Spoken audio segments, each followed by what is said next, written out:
Good day and welcome back to another week of Talking Technical. And wow, we've got quite a few requests here. But the first one, I wanted to discuss it, but I saw somebody also asked about it on YouTube.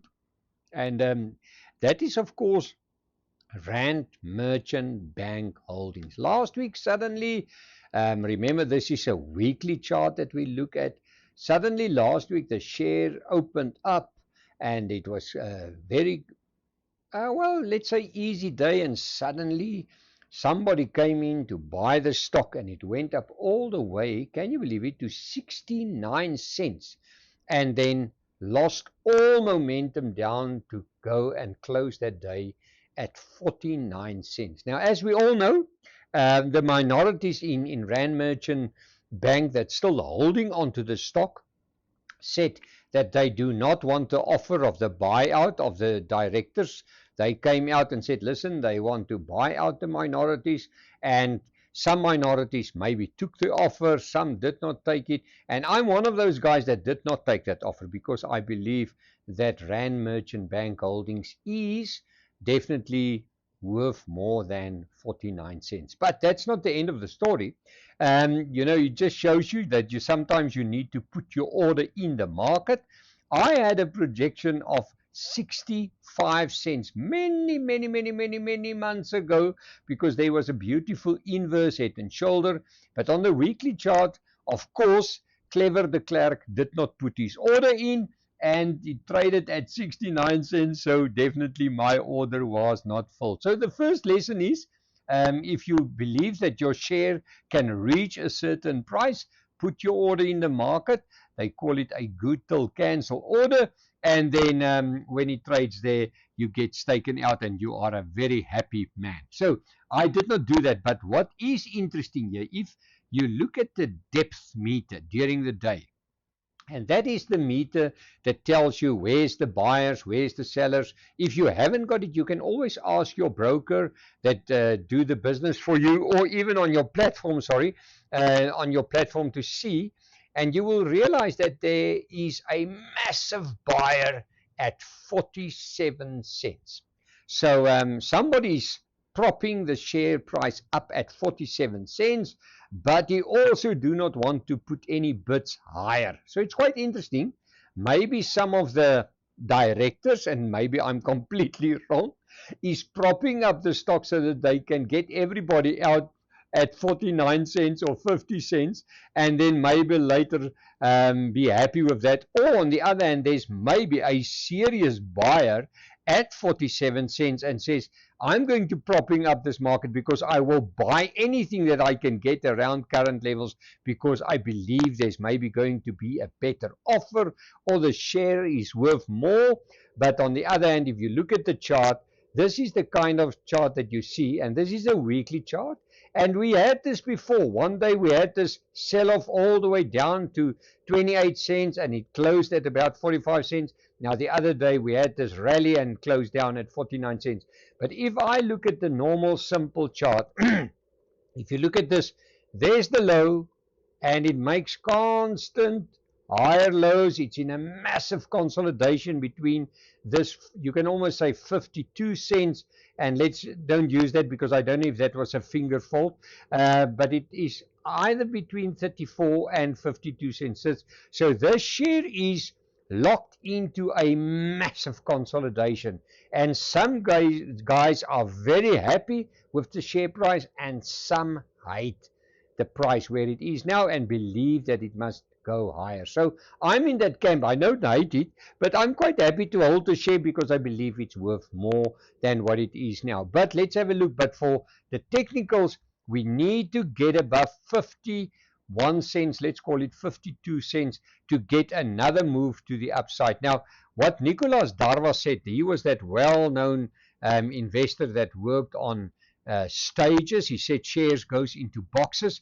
He was looking always for volume. Now I looked at that the day when that spike took place and I said to myself, is there volume? Now there was no volume. So what Nicolas Darvas said, okay, if you believe volume is the main indicator that somebody else wants to buy it, now on that specific day, well, let's say in that week, 6th of July, that week of 6th July, there was not enough volume to convince him that this is a Nicolas Darvas model share. So at the moment, it is just a consolidation. We do not know if the buyer at 47 cents is a genuine buyer or is it somebody that just propping up the stock. We don't know. So only time will tell us. But for me as a chartist, I will say only above 52 cents. I think that we can see some momentum to the upside. And the same person asked, it said, Frans, but why didn't APF react on that? Now of course I do not know because I did not check into that, but maybe they still also held Rand Merchant Holdings, but you can see clearly there was absolutely no reaction. So that's why I say there's somebody that's playing games with the market, lying at 40 cents for Rand Merchant Holdings. Another interesting thing is Italtal. Now, we mentioned this share a while back, and it came out now that the government is really clamping down on this dumping of tiles in South Africa, and they actually make it difficult for companies to get hold of it and even sell it. But what did Italtal do? Italtal did not even respond on that, and that is always a sign for me that all the bad news of the company is already in the share price. Now, as we know, Italtal is a successful business. They've got a niche market, but on the other hand, what we also know that they are under immense pressure. This share price came from a high basis, well above 18 Rand, and it's trading now at 10 Rand. So for me, this is good news. And I will say above 10 Rand 34, the share can even advance, and we can make use of a stop loss. I will use that candle as my stop loss of 9 Rand and 56 cents. And where's my targets? The first one will be this one, 10.45, and there's some reasonable strong resistance around this level at 11 Rand 24. But I wonder, if I look at this chart, I wonder if the bad news of this company is maybe already discounted in the share price and that we can easily move higher. Let's just have a look at volume while we're on volume, and see. And there you can see there was some spikes of volume earlier on, but the share did not respond on this new thing from the government, but looks like the share is holding quite well. Well, let's have a look at Clicks. Now, Clicks is one of those counters. They paid out a decent dividend the other day. If you look at the share price, just one way, all the way to the downside, there is some volume. I see a lot of fundamental analysts are saying that the company is really offering some good volume, good value, but the share is flirting with a brand new low here, 12-month low, so it can even go lower. For me, I don't want to see the share going below 220 Rand. And if I look at that, the first sign of technical strength, and this is a waterfall formation, by the way, you can just see it's drifting down all the way to the downside. And there's a lot of analysts believing that it's a good company. But for me, as a technical chappie, it will only look good above 245 Rand and 28 cents.